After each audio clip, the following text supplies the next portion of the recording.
What if I told you that the best film in the Lord of the Rings trilogy isn't the first or the last, but the middle? The Two Towers isn't just a bridge, it's the emotional and narrative core that makes the saga work. It's where hope flickers against overwhelming odds, where characters are tested, and where the stakes become personal. Forget the hype of Return of the King. This film is the unsung hero. Let's unpack why it's the real masterpiece. Peter Jackson, a New Zealander with a passion for horror and splatter films like Ad Taste and Brain Dead, took an enormous leap with LOTR. His signature style blends epic scale with intimate character moments. He's a director who loves practical effects and sweeping landscapes. Filming took place entirely in New Zealand, utilizing locations like Mount Ruapehu for Mordor, Queenstown for the River Anduin, and the treacherous Rangitoto River for the Argonath. The production spanned 15 months across 150 sets, with the crew weathering earthquakes and floods. The Two Towers is epic fantasy, but it subverts the typical quest narrative. Instead of a hero's triumphant journey, we get failure and retreat. The film is structured around parallel storylines: Aragorn's battle for humanity, Frodo's spiral into obsession, and the Ent's awakening. Jackson uses cross-cutting to build tension and show how different threads connect thematically. It's less about action beats and more about endurance and moral compromise, a war film in fantasy clothing. Andrew Lesnie's cinematography contrasts the beauty of Rohan's gold-green plains with the oppressive gray of Mordor. The camera often uses low angles to emphasize the scale of the characters, like Gandalf the White arriving at dawn. The color palette shifts from warm earth tones in Edoras to cold blues and blacks in Helm's Deep. The battle sequence at Helm's Deep is a masterclass in lighting. Torchlight and rain create a chaotic, claustrophobic atmosphere that feels visceral and real. Beneath the surface, The Two Towers is about the struggle between despair and perseverance. Theodred's death represents the decay of leadership. Gollum embodies the corrupting influence of power and addiction. The film questions whether it's worth fighting when defeat seems certain. The Ent's decision to go to war reflects ecological consciousness, nature fighting back against industrialization. It's a metaphor for standing up against forces that seem insurmountable.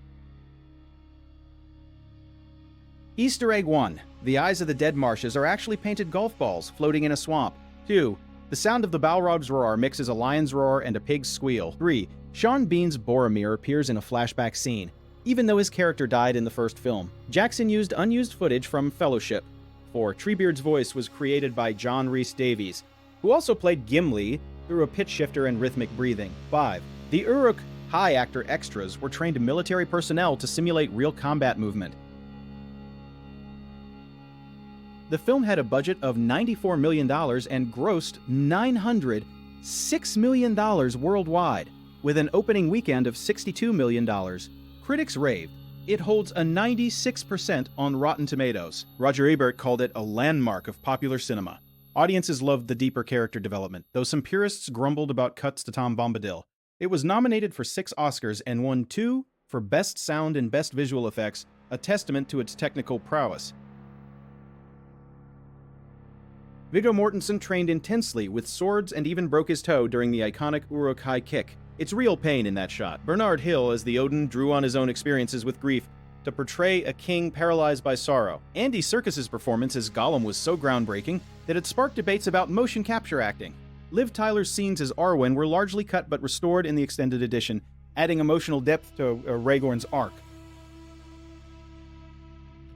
The Two Towers revolutionized motion capture with Gollum, setting a new standard for CGI characters. Its battle sequences influenced every fantasy film after. It also revived interest in Tolkien, leading to the Hobbit trilogy. The film won the Oscar for Best Visual Effects, and its score by Howard Shore is now iconic. It's a film that proved the middle chapter could stand alone, emotionally complete and manically rich. It matters because it taught us that the heart of a story isn't the beginning or end, but the struggle in between.